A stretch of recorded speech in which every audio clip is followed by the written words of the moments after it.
believes in our actions to his teachings.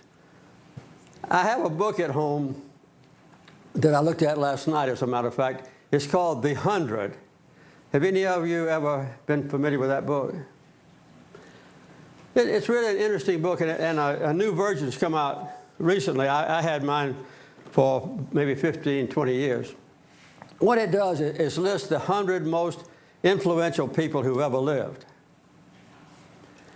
And I don't agree with the author, because he says that the number one most influential person was Muhammad.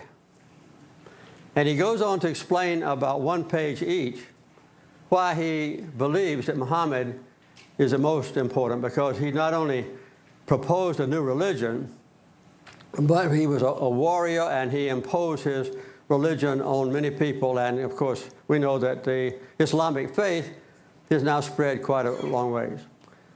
He lists Jesus Christ as number 3. And the reason he gives for that is going to be explained in our lesson this morning.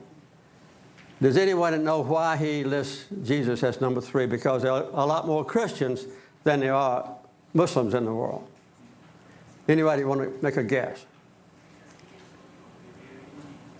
If you know what the lesson is this morning, it might give you a hint. Because the Christian faith was spread not by Jesus, but by whom? St. Paul and the other disciples of Jesus.